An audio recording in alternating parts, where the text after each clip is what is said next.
Hello, everybody. Welcome to Telli Talks, where we talk about life, growth, relationships, and all things in between. We are here at the Classic Cat, and I am here with a two-time Paralympian gold medalist, Matt Scott. Tell him again, two-time. Two-time, not one, but two.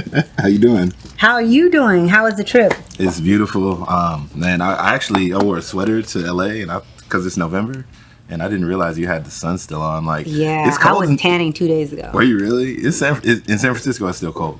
I'm actually going to DC next week, and it's 30 degrees over there. So I'm not ready. It's not this. So no, I'm happy to be here in LA. It's always beautiful. I always feel welcome. So thank you for having me. No, my pleasure. So for the people that don't know your journey, tell us how you got to where you are today. Well, that's going to be a lot of people because I think Paralympic athletes are quite underrated. You know, I think unless you're in certain circles, you're not really going to hear about some of the amazing accomplishments that we're out there doing. Beyond amazing. So for the people that don't know, my name is Matt Scott.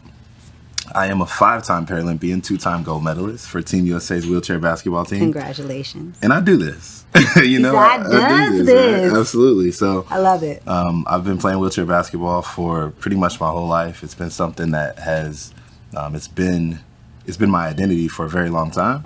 And my last games were actually in the Tokyo 2021 was my last games. And one thing that people don't know is that was going to be my last games. So, why? You know what? I feel like I've accomplished everything that I wanted to as an athlete, and I feel very content about the things that I was able to accomplish. And now it's time to affect the Paralympic community and the disabled community in a different way. And I have some big plans for that. I love that. Yeah. So moving from the Olympics and training for Olympics, how long did that take you, the training to make it, to medal, and so forth? That's a great question. So, wheelchair basketball wasn't even in the cards for me because I feel like disabled sports and Paralympic sport kind of has bad marketing. When I was a kid, it wasn't really in the media. You didn't really see it on different broadcasting and things like that. It was hard for me to even realize what Paralympic sport was. So only until now, it's almost kind of it's more sexy to be a Paralympian. You'll see it, you see us on the news, you see us on ESPN, you see us everywhere now. But before that, I had no idea. So I would only play sports with my able-bodied friends. I wouldn't even consider playing wheelchair basketball because I thought it was everybody gets a juice at the end. You get a hug. Good job, everybody. I'm a competitor, right? Right. So I didn't know that it was as competitive as it actually is. But as soon as I tried it, when I was about 14, you couldn't catch me off the court. Right? That's so dope. So when you tried it, you were like, I'm in, this is what I'm doing, this is where I'm at with it. That's it. So I started playing when I was 14, made my first national team when I was 18, and then it's been all good since. So you were training for 4 years to be in the Olympics, and you placed that year? So wait. So it was a much longer story than that. Okay, I was about to say my first Paralympic games, we went, cocky, excited, Team USA, we're the best, right? Right. And got smacked. Smacked. We went there and we placed 7th place. Big embarrassment. Then we came back in 2008. So my first games was 2004. I'm dating myself a little bit because that was a long time ago. But I was just a kid. 2004, we placed 7th place. Super embarrassing. Came back 4 years later to Beijing, 2008. Still cocky. Still thought we were the best in the world. Came back empty-handed again, 4th place. So we're like, all right, we need to figure this out. Right. So we got kind of new players on the team. Me personally, I kind of changed my mindset about how I ate, how I trained, how I went about, how I conducted myself as an athlete. Then in London, 2012, we got what I like to call rose gold. So we got bronze. we don't say bronze though, so we got rose gold then. And finally in 2016, I was able to get that gold medal with my team. And 2021, we repeated that performance. So 2024 is the next.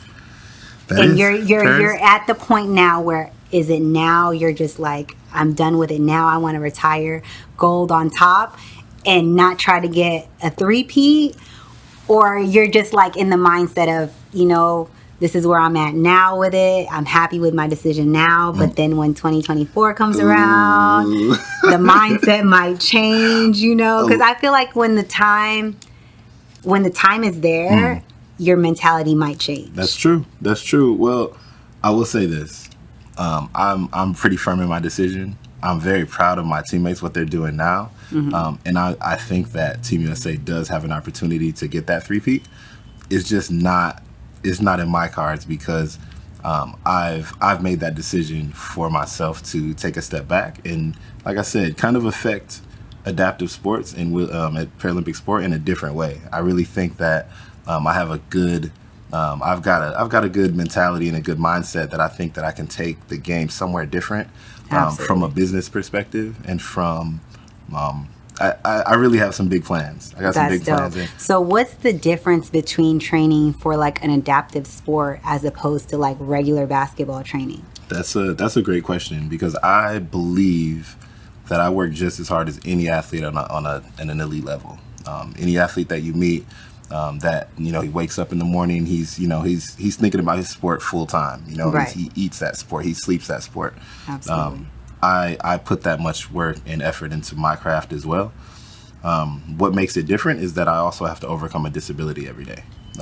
That's not like a boohoo statement. That's not a that just is what it is. Right. So the things that I have to overcome just to be out there on the court are far. I think it just depends on how you look at it because everybody has to overcome obstacles. Absolutely. Just my obstacles just happen to be physical. Right. And I think that's the only thing that separates it. I think the passion is the same, the desire is the same, and the elite level skill is the same. Absolutely. So our eldest daughter was born with spina bifida, and I know you have spina bifida as well too.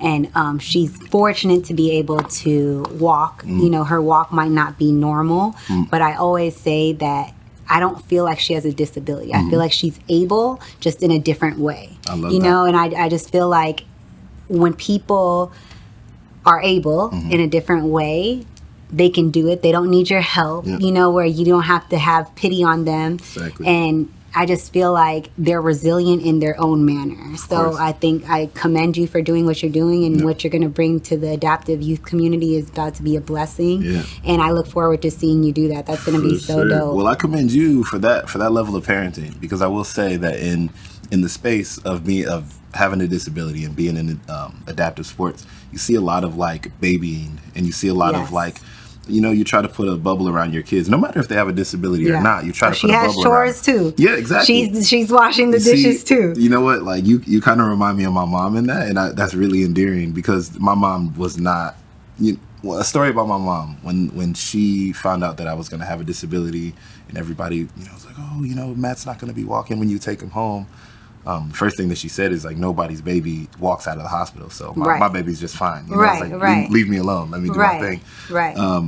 I think having that mentality is really special because that allows us to, if you don't see us as less than, or if you don't see us as something that needs to be coddled or something, then we can go ahead and prosper the way that we're supposed to.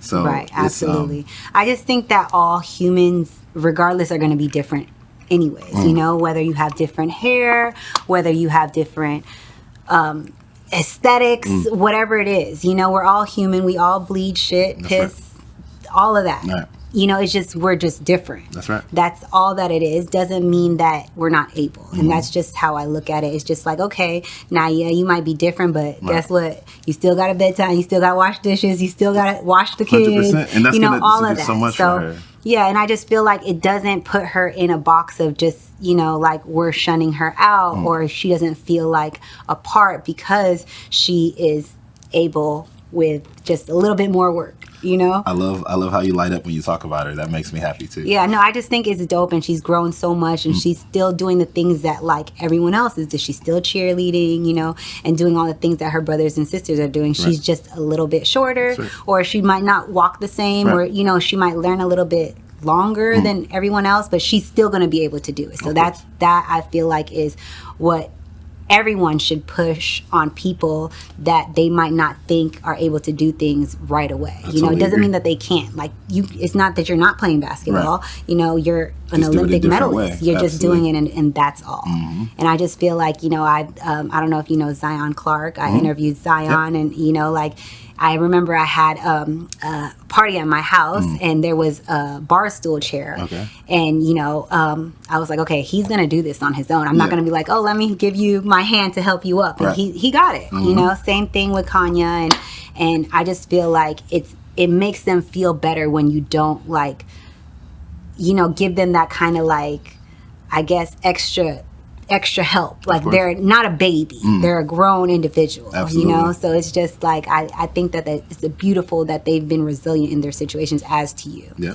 How do you feel? I guess I'm interviewing you now because I'm interested though. But how do you feel like that has changed your perception about disability, having a daughter with a disability? Oh, 110%. I've, like, created a whole association to try to detect spina bifida sooner, and not just with spina bifida, but just, like, all different forms of, whether it's cancer, whether it's children that have autism.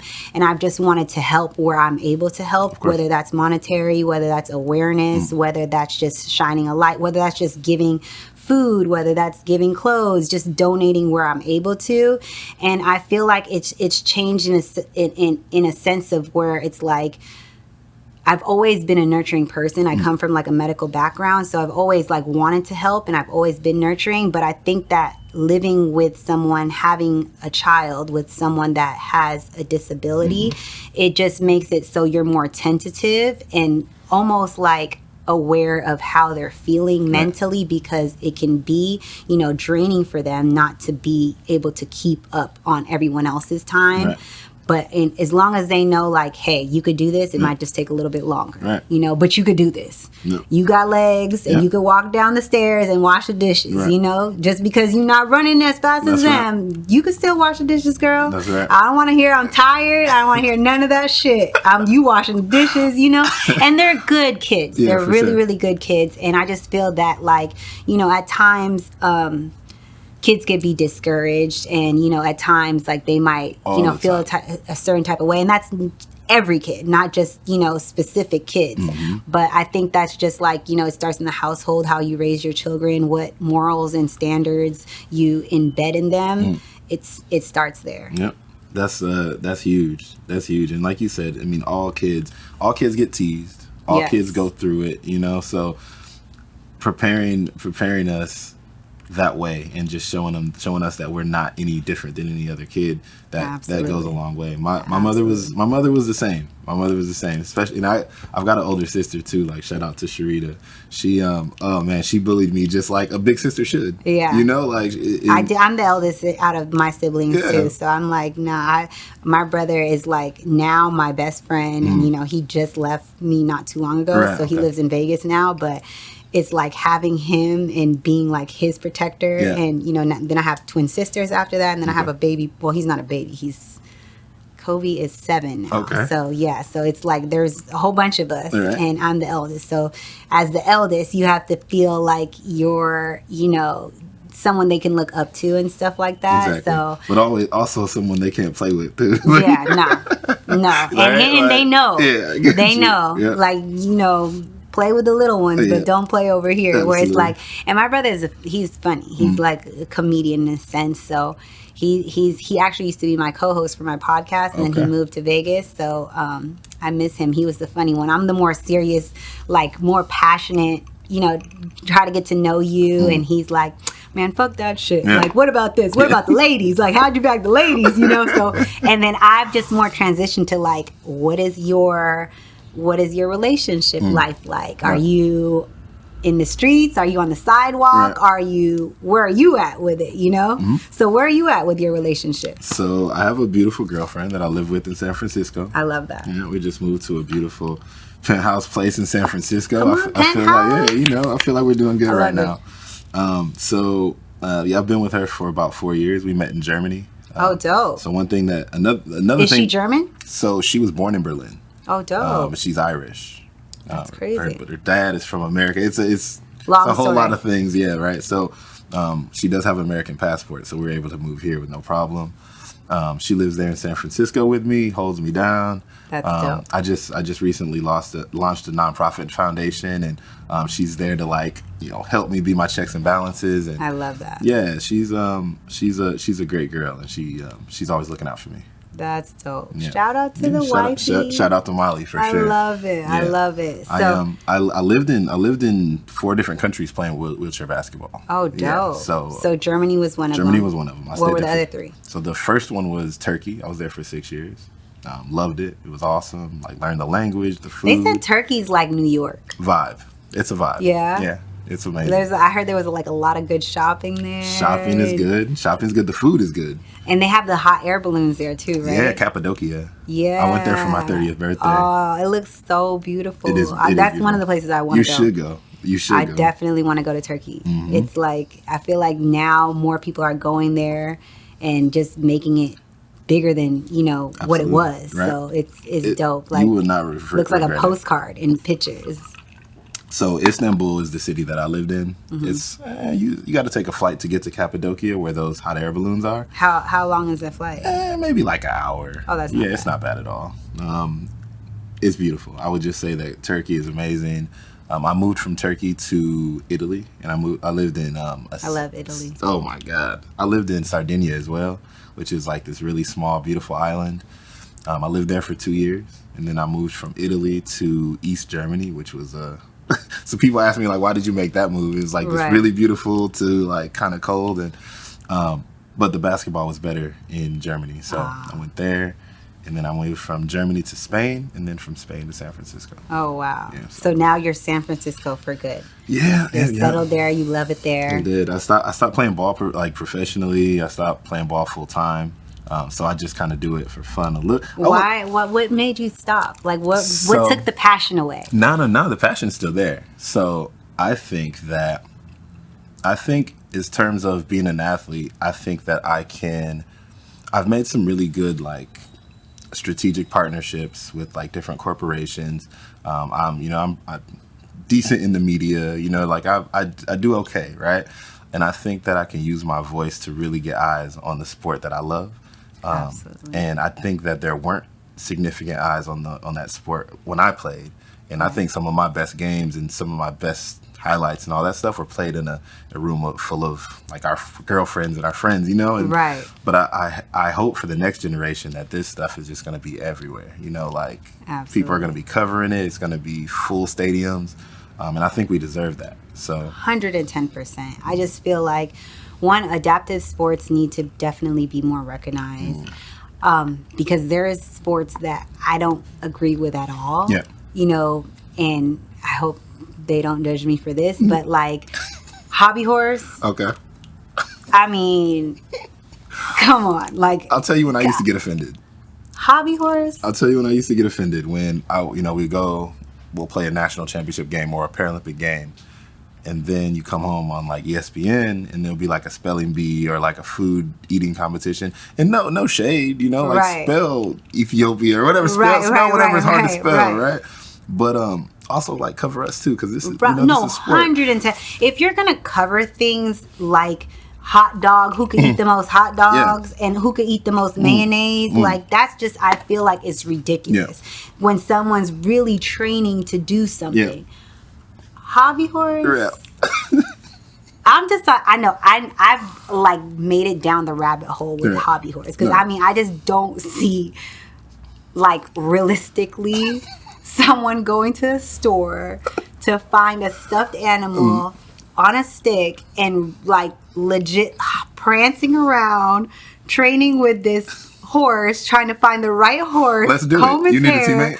I mean, let's do it. Look, we got like 4. Who's signing up for hobby horse? Like, if you need a teammate, we'll do it. We'll do it together. I mean, I feel like, okay, the hurdles of it and everything, getting over the I just can't see it. I just don't, like, I can't take it serious. You know what I'm saying? Like, I feel like adaptive sports, like, you have to commend. That's a fact. You know what I'm saying? Hot dog eating, that's not, to me, is not commendable. Right. To like, yes, it has some type of training. It's a skill. It's a skill, but it's also like, are you really willing to kill yourself because you've indulged in 500 hot dogs? That's a like, fact.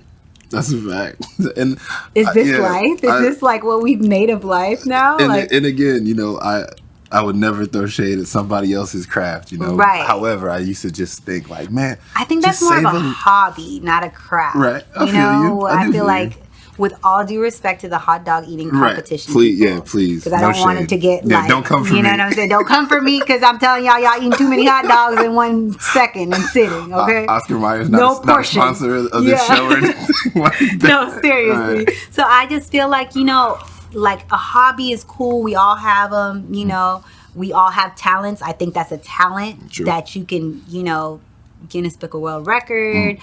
That's dope, but I just feel like I just don't want like sports or like things that's being covered. I mean, this is just my perspective, and I'm not speaking on everybody, but my perspective is what needs to be covered more so is things like adaptive sports, things that are more legitimate training, things that people work hard. Ooh, run that back. To do. You're right. You know what I'm saying? Yeah. I just feel like what is more like interesting to people to watch these like competitions of talent, which like I said, it's talent because I can't eat a tub of mayonnaise.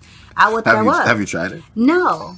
But I mean, I love mayonnaise. Right. I love it. Like, you go to Subway and you're just like, put mayonnaise on my sandwich. Yeah. I'll be like, no, I'll tell you when to stop. Exactly. And it's like, damn, do you want a sandwich or do you want sandwich and mayonnaise? Do you want meat on here? Do you taste the meat? Because it's all mayonnaise, But I just feel like when they're doing like a big Costco tub of mayonnaise, like, how do you not feel like that's raw eggs? Like, how are you eating this? Hot dogs? Maybe that's why people are so amazed by it. Yeah, but it's like, why aren't they amazed with people that train to do these things that are able with a longer time? One thing that I've always been kind of passionate about, and it's a little bit of a controversial perspective in adaptive sports, is I think that able-bodied people should be allowed to play, and that's kind of controversial. Oh, like a duel, like where it's like. I think it should just Paralympians and able-bodied people playing in the Olympics together, or just in general. Maybe as a not sport? Maybe not in the Paralympics. I think in the Paralympics, you should have a physical disability, but just in the sport, if you want to play in a national league, I think that, let's say, for example, like the NBA. Yeah, like let's say, like for example, we have the NWBA here, National Wheelchair Basketball Association. I think in order to play that, you shouldn't have to have a disability. You should just have the wheelchair. Just like if you want to play hockey, you go grab your skates. If you want to play wheelchair basketball, go grab your wheelchair.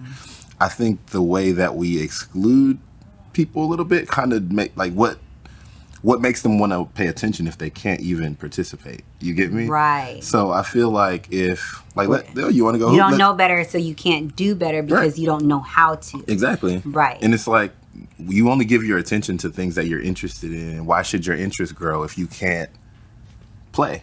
So that should be something that you start. Yeah, so it's a controversial perspective, but it's definitely. But it's almost like if you train the way we train, if you can roll around like we're rolling around, and you could shoot sitting down like we're sitting down, why not? Yeah, I agree. Because I think one of the thoughts was like, well, we don't want able-bodied people taking opportunities away from the disabled. Just like, well, I think if they want to work as hard as I do to play this game, then let them play. Right. Because I love the game and I want other people to love it too. Absolutely. And for them to love it, I think they have to play it.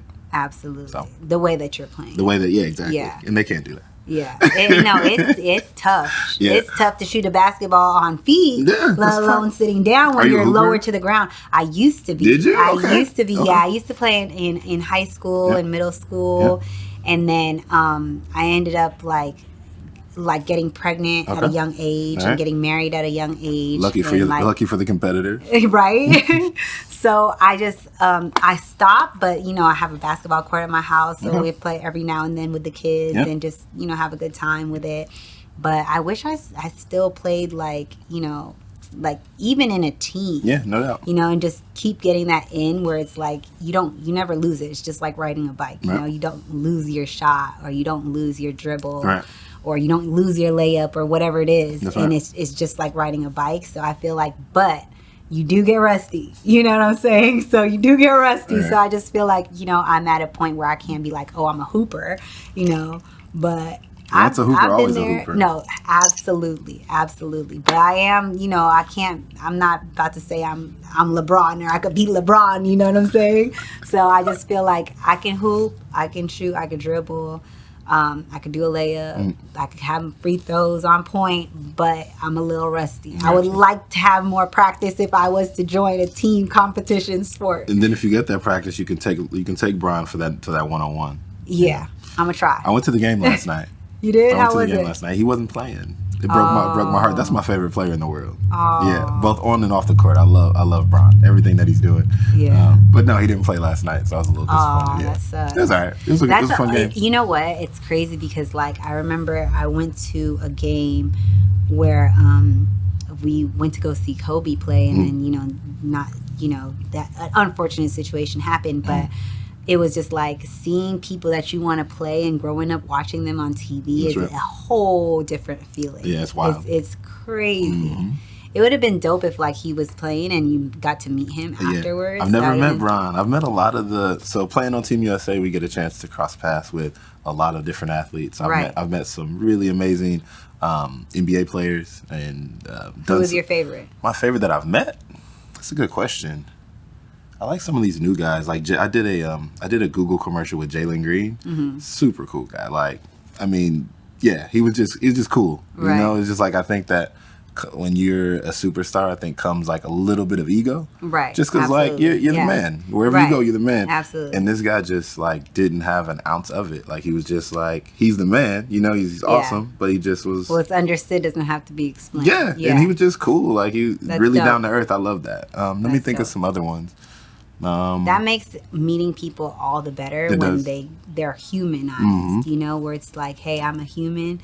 Back to I eat, shit, sleep. Yeah, no doubt. And do everything that you do. I just have a little bit more of a God-given talent. That's you right. know? So I just feel like that's dope. I love to see that and hear about that. I live in the Bay Area. I've met Steph Curry before. I've met Klay Thompson. Those guys are really got. Okay, so did you have a shootout with Steph? I didn't have a shootout with him. So that I don't want to embarrass him. No, I'm just joking out. You gotta get him to be in a wheelchair. That would be amazing. And then have a shootout because I feel like Steph can shoot from anywhere. Steph's amazing. Like he's the best shooter to ever do it. And if he keeps going the way he's going, they might have to put him in the GOAT conversation because he's amazing. No, he definitely. He's amazing. Hall of Famer. He's definitely like. It's insane how he could just shoot from anywhere. It's like how often do you practice to be able to shoot like that? Right, I totally agree. And he puts all that work in it. I got a funny story. So I told you wheelchair basketball doesn't really get that covered, right? Well, I had this game where I was playing in Italy and I was on fire. I made like 7 out of 8 threes or something. Like I was just killing it, just shooting. I could have threw it up anywhere. It was going in. I was just on fire. It was a great day. Well, these clips of the game got chopped up and they found them on the internet somewhere, right? And somebody was impressed by them and they put them in all these like different edits of me hitting these shots back to back to back to back. And then the title of this video was Matt Scott is the Steph Curry of wheelchair basketball. I love that. And it was flying around everywhere. And eventually ESPN ESPN writer got a hold of it and they did a article on me. Matt Scott is the Steph Curry wheelchair basketball. Dope. But that was never me. I was never like the superior 3-point shooter. I was just on fire that day. Right. But I roll with it though. No, who wouldn't? I roll with it, yeah. And do you ever like think of where it's like I'm the type of person I hate to be compared, but if I'm going to be compared to someone, I want to be compared to someone that's great. You know what I'm saying? Where it's like you're Matt Scott in your lane. Right. You know what I'm saying? And Steph Curry is Steph Curry in his lane. That's fact. And that's a great comparison to be compared to. That's true. But you're Matt Scott. Yeah. No one's doing what Matt Scott is doing. Right. And I just think that that's like phenomenal within itself to have that title to be like, hey, I'm doing what y'all are doing in the NBA and I'm doing it in my way, and that's it's true. Like it's certain titles bother me where it's like, it's almost like I'm being compared to a great, which is amazing. Right. But it's like I want to be me and I want to be recognized for me. Of course. You know? Yeah, because you don't want to. You don't want the comparison. Yeah, and he's not doing what you're doing, and you're not doing what he's doing. So it's like the comparison isn't. I guess shooting threes is a comparison, but it's like a different form of it. So it's just like, you know what I'm saying? Where it's like I'm me and that's it. You know, like I get like certain things come with territory, right? I used to hate when people are like, oh, that's Deontay Wilder's girl or wife or girlfriend or fiance, and I'm like, no, I'm Telli Swift. Yeah, there you go. You know, like this is me. I'm me before him, and he's him before me, and we're our own individuals. Right. And yes, associate us with each other, but we're our own individual person with our own individual talents. You know, so I just to me it's like you know, that feeling of like I know what you mean. It's like it's dope, but it's like I'm still me. Yeah. You know what I'm saying? Where I'm proud to be who I am. And I think that you're very proud to do what you do and be who you are. I am. You know? I still want to see that shoot off. I want it too. Yo, get him there. Get him there. That would be so dope. Or even LeBron. You know what I'm saying? Like that would be so dope. I think it's the biggest compliment to me personally. I can't speak for all Paralympic athletes, but to be compared to your contemporary able-bodied athlete, right? Because one thing people don't know is the para in Paralympics stands for parallel. It's not for paralyzed. It's for parallel to the Olympics. And to I didn't know that. Yeah, a lot of people don't know that, right? So, because so we're para athletes. I love when people see us as parallels. Like, oh, okay, so Matt is the parallel to this, right? So I think that's the biggest compliment. And as a Paralympic athlete, because once a Paralympian, always a Paralympian, I feel like I earned that. And 110%. I carved out a pretty good lane, and I hope to continue to carve out a lane for the next generation too. That's gonna be so dope. Like even if you teach classes, do training, whether you're just advocate, like motivational speaking, that I know that you do now, it's just gonna impact so many lives, and just help people with what they're going through, mentally, physically, emotionally, spiritually, even. And I just think that that's dope that you're able to do that and speak to children and like impact their lives on that. Definitely. That's gonna be amazing. I'm excited. I told you that I just recently launched a nonprofit foundation. It's called Fly Without Limits, and that's what's one of the things that we're going to gear it towards, is making sure that the next generation of people with physical disabilities have a lane like I've had. And maybe with a little less obstacles than I faced. That's amazing. So, that's going to be, I can't wait for you. It's going to be a blessing. Oh, yeah, absolutely. So, I have a global social impact organization. It's called Fly Without Limits. We just launched it last Monday, so it's brand new. I'm excited about it because I feel like, as someone with a physical disability, I was born with my disability, and I know from a very, I guess, close perspective of what it means to live life with a disability. So I know the obstacles that we need to overcome. I know the obstacles that we're faced with, and I want to make those obstacles a little bit less than. I want to move those obstacles and make it easier for people with physical disabilities to go after the things that they're passionate about. Like, it's not always about adaptive sports, but adaptive sports are my roots. So if I can connect people to wheelchair basketball, amazing. But if they also have 5 steps that goes into their house and they can't like push into the house, I want to connect them with a contractor that can put a ramp there so they can get in there. That's gonna be dope. If they're having trouble paying for school or paying for the right equipment, I want to make sure that we're a financial resource for them to be able to pay for that. I don't know if you saw the chair that I rolled into. Of course you did. You saw that chair. It's Fly, right? It's a really nice chair. Yeah, thank you. But insurance deems those types of chairs a luxury and not a medical necessity. So being able to have a customized wheelchair, they don't see as like a necessary thing, which it is though, because everybody's body's different, right? And it just gives me confidence. It's like your fit is different in a wheelchair. Yeah. Not everybody fits in the same wheelchair. 110%. That's right. And so, though having access to those types of equipment, not everybody has that access. So our goal at Fly Without Limits is to identify those people that need that equipment and then be able to provide that without them having the strain on their pockets and having that mental strain of not having the right equipment. So are you working with like insurance companies as well too? Oh, that's Yeah, going to be definitely. amazing. Yeah, for sure. So Let me know when that goes down. I will. That's going to be a blessing to so many individuals, and they're going to be so great that you're just going to do big things with that. Like, that's going to be so grateful to parents that might be less fortunate to be able to take care of their kids. That's right. You know, because I remember when Naya was, you know, when COVID started, she has nerve damage in her feet.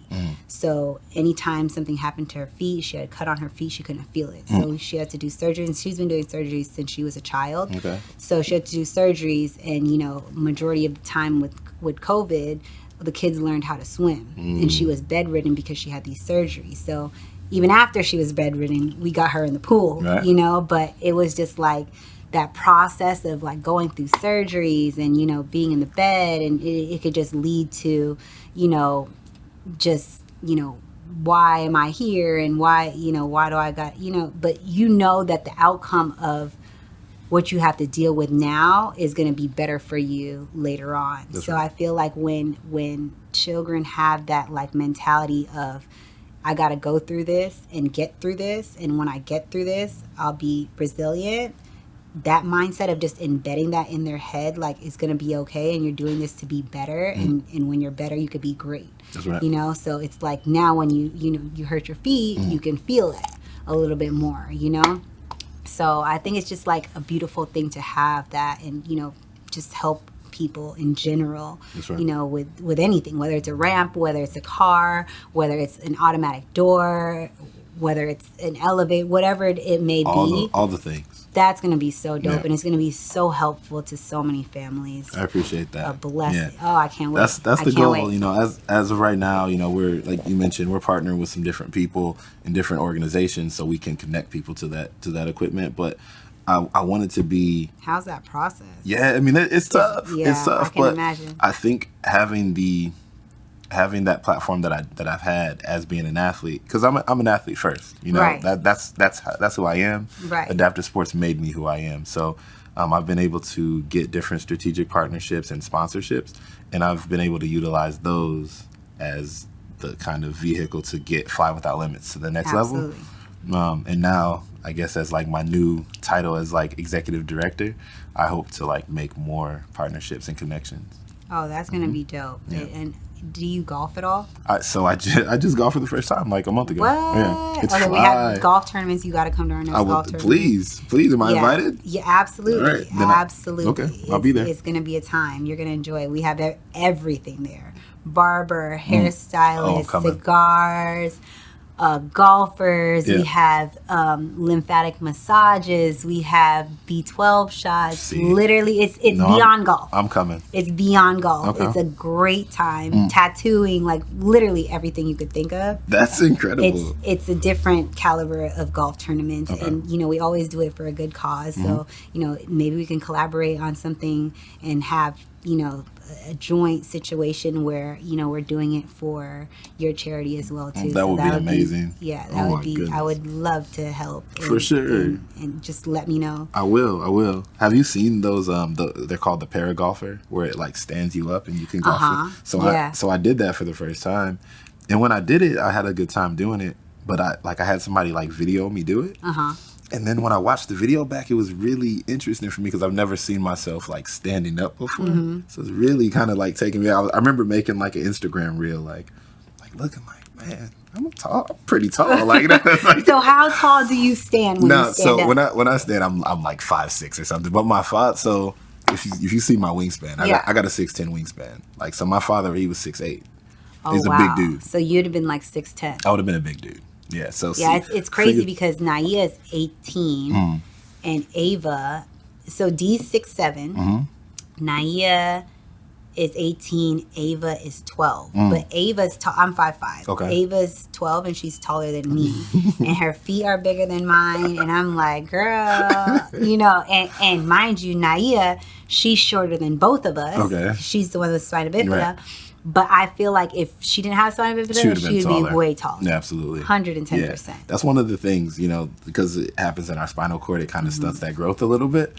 Yeah. I would have been a problem. They're lucky I got spina bifida. Yeah. So for the people that don't know what spina bifida is when you're in your mother's womb, your spine doesn't fully develop. So you could probably better explain it than I. No, you would go. You're cooking. You're cooking. Yeah. So your spine isn't fully developed in the womb. So it's like a spectrum, like autism. And correct me if I'm wrong. No, you're so cooking.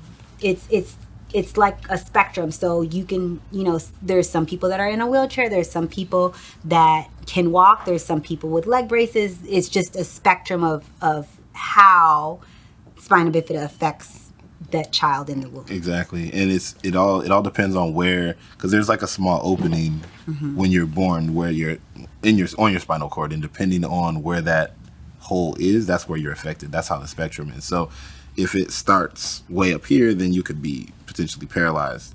If it's a little bit lower, then you can still you can function. And if it's lower than that, then you have the ability to walk. So that's the spectrum is like you said, it's not, all spina bifida is not created the same, is basically what you're saying. So, yeah, it's the number one birth defect in the world, still, I believe. And now you can detect it while it's in the mother's womb. That's right. But I know the Spina Bifida Foundation is trying to find ways to detect it sooner. Really? Or just find ways to help. I mean, I don't...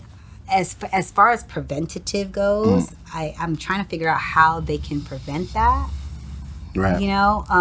To where, research, I feel like with research, anything is possible. That's true. And with the Lord, anything is possible. That's right. So I just feel like, in Jesus' name, let's hope and pray that there is some type of preventative way where, they can treat spina bifida in the womb before the baby is born. Yeah, I've heard that they've done it on like different animals. I heard that they treated like an animal in the womb that had it was like a whale or something, and they cured it while it was in the womb.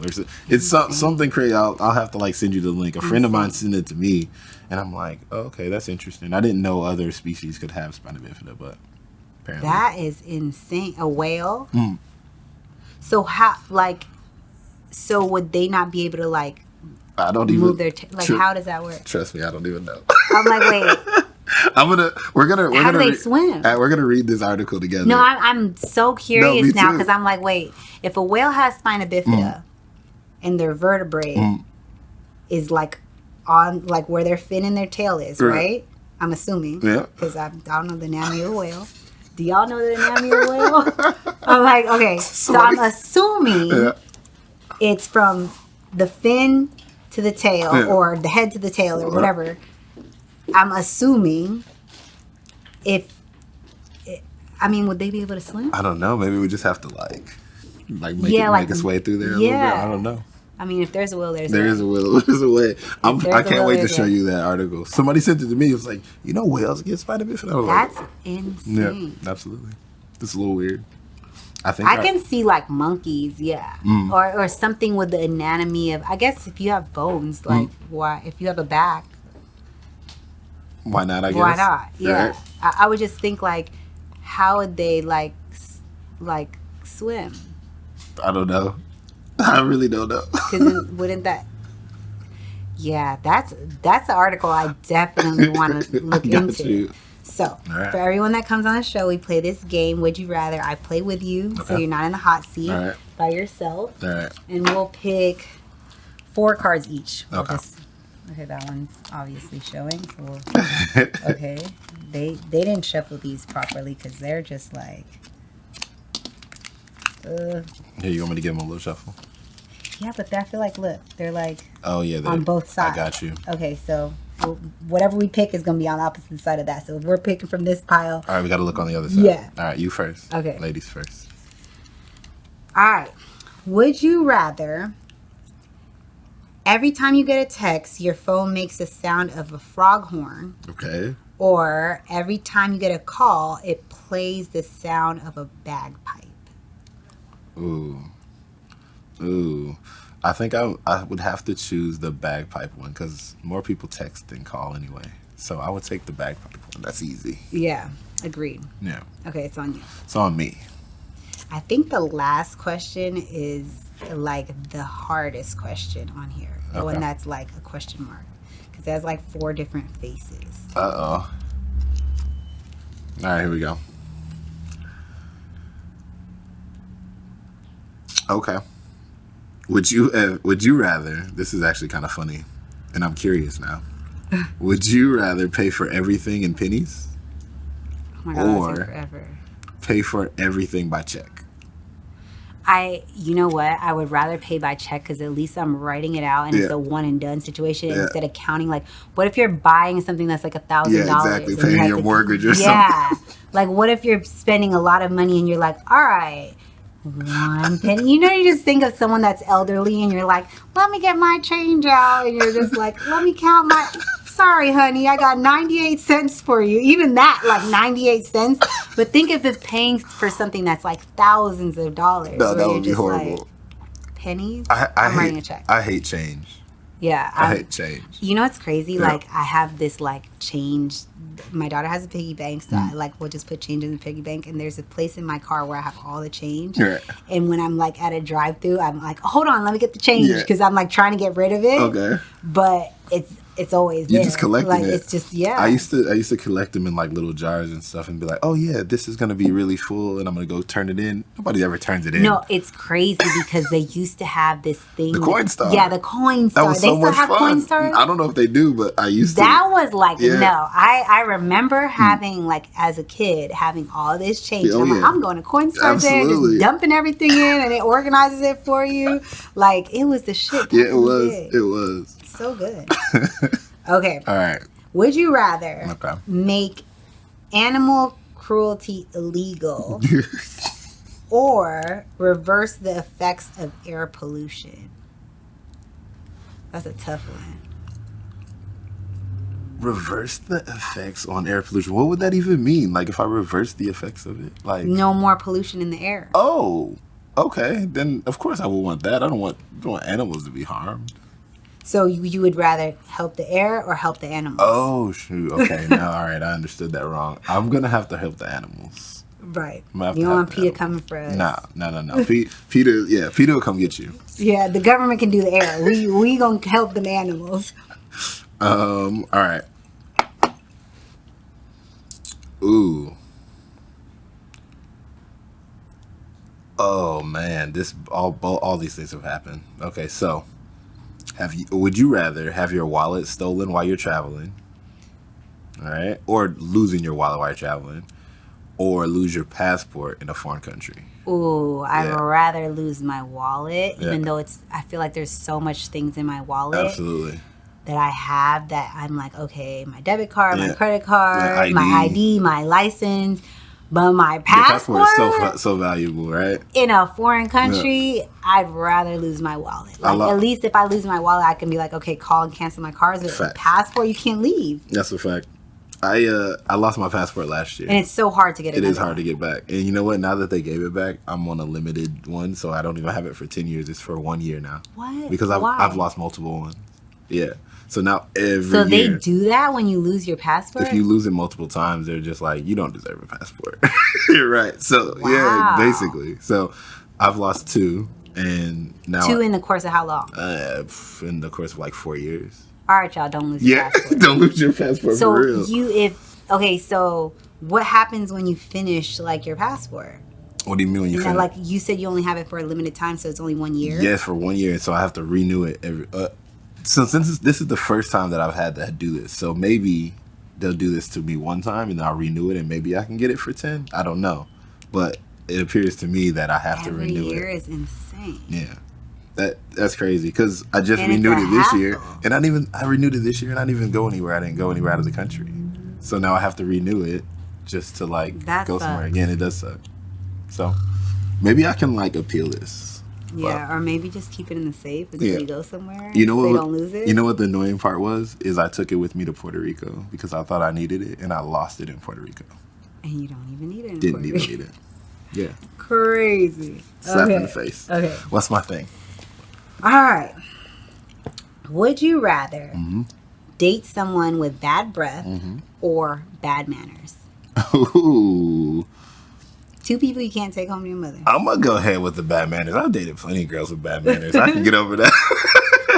Yeah, you don't want to kiss nobody with no No, stink breath. exactly. I can get over the bad manners. Oh, okay. What would your answer to be for that one? I would rather date someone with bad manners. Yeah, absolutely. Like, I just feel like I'd be like, he not acting right now. Right. Like, excuse him, y'all. It's fine. You can be kind for him. Yeah, like where it's like, excuse, Yeah. he just acting up. Someone pissing his cereal today. But bad manners all the way. All right, you got one now. Okay. Would you rather have Would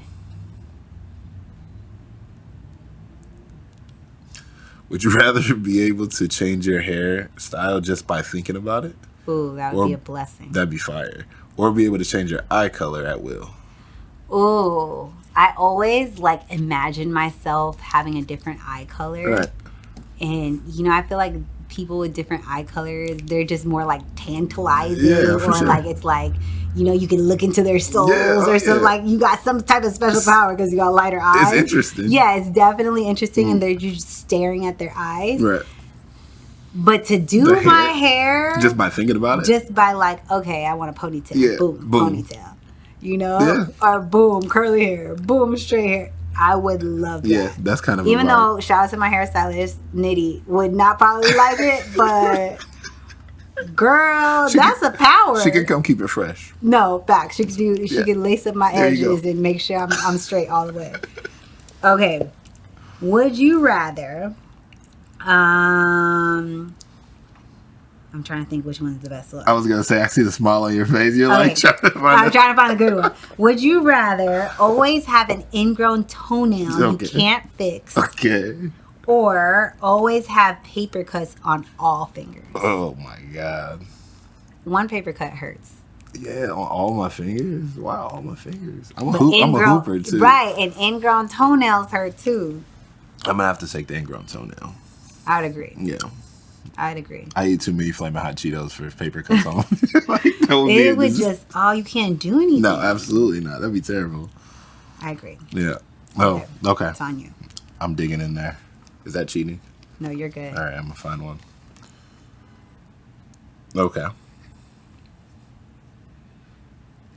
This is actually kind of funny. Okay. I want to know the answer to this actually. Okay.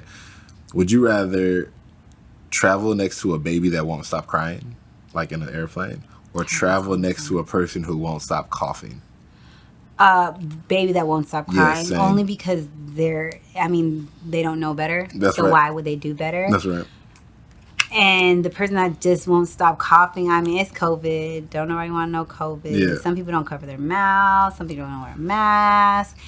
I feel like that's a more controlled situation where you can control and compose. If you're uncontrollably coughing, right. And I don't know, maybe you have croup or something, right. But babies can't control themselves from crying. That they're a baby. Yeah. You can't get mad at that. Yeah. They're they have innocent. no idea what's going on. Yeah, either. they're innocent. They're probably just hungry or their ears hurt from the flight. Popping, yeah. But the coughing is it's drink some water be better, or get a cough drop. People got people got too comfortable again though. Yeah. Yeah, every time I get on a flight, I feel like it's just oh my God. Bring COVID back. What my whole thing is this: if you cough and you can't control yourself, that's one thing. But cover your mouth. That's right. Just bare minimum. Have that type of respect for everyone else on the plane.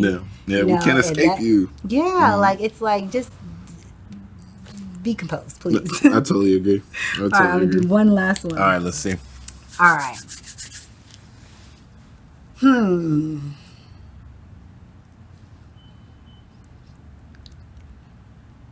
Would you rather date someone who takes a long time to get ready? Okay. Or, this one's better. Okay. I'm gonna ask you two. So okay. I'm gonna ask you I got you. ask another one. Okay. I got you. Would you rather date someone who takes a long time to get ready, or someone who never puts any effort into how they look? Ooh.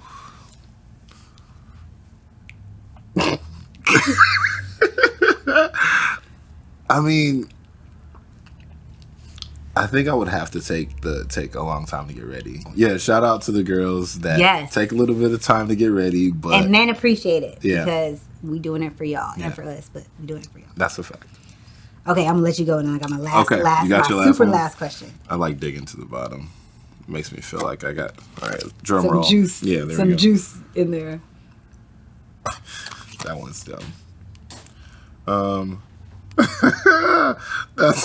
This is actually funny. All right, you're gonna have to do this too at your either next swimming or next restaurant. All right, so would you rather wear a baby bib at every restaurant you go to, or would you rather wear arm floaties every time you have to go swimming? I would rather wear. I love food, so I'm always eating. Okay. I would rather wear floaties because I don't have to swim. Like, it could just hold me up, you know? And I could just stay there tan and just have my floaties on and live my best life and not have to do no work. I feel like the bib could kind of be a vibe, though. The bib is good when you're at, like, a seafood broil or something, you know? But, like, I mean, if I'm at, like, classic cat eating, or if I'm at, like, you know, just a fancy restaurant, right. I would not want to wear no bib. Fair. Like, it's just, especially if you're in like a dress or some heels. Right. Okay. It's just a bib is just not fair. But the floaties aren't messing up your bikini. The floaties is a hit because I'm not doing no work. I'm gonna just stay there and lounge and relax. Like, you know, it holds me up. I'm good to go. All right. Because you think about it, a life vest because we're professional scuba divers. Yeah. So a life vest, you wear a life vest when you dive. Okay. So it's like a floaty in a sense, just a more, you know, nicer looking floaty. True. So I feel like I wear floaties, just not the floaties that children wear, you know, out and about in the ocean.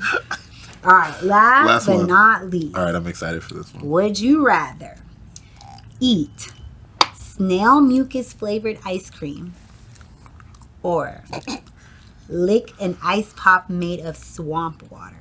Oh my God, that's horrible. I'll definitely take the snail mucus. I told you I lived in 4 different countries. I feel like something with snail mucus, something flavored. Snail is actually really good for your skin. Oh, okay, yeah. And it tastes good too. I don't know. The mucus I feel like is like, I don't know. I'm an adventurous eater, but swamp water is not in my, that's not my palate. I don't even like the smell of hot dog water. Let alone swamp water. I can't even imagine. No hot dogs in the house? I mean, there's hot dogs, there's sausages, there's kielbasas, there's all of that. But I'm just saying, like, just the smell of it is just like, what? Yeah, I feel you. All right. That's my last one. All right. That was fun. Tell everybody where they can find you, what you have going on, coming up, all that good stuff. Perfect. Well, my name is Matt Scott Fly on Instagram. You can also find my foundation at the Fly Without Limits Foundation. At Fly Without Limits Foundation on Instagram. We also have a YouTube channel. You can find us on Facebook. Is anybody using Facebook anymore? I don't know. But I feel like people still use Facebook. Right. Okay. Now, MySpace, that might be a little outdated. But Facebook, I still feel like people use Facebook. Right. Well, yeah, Matt Scott Fly on Instagram. That's where I'm most active. Again, I just started my nonprofit foundation. It's called Fly Without Limits. It's a social impact organization that is geared towards helping people with physical disabilities live their best life. Again, I'm a Paralympic athlete. Check out the Paralympics in Paris 2024. I won't be there, but you might be. But she still got her fingers crossed. Yeah, that's me. That's where you can find me. Make sure you guys tune in to all the things that Matt has going on, and that is it for Telli Talk.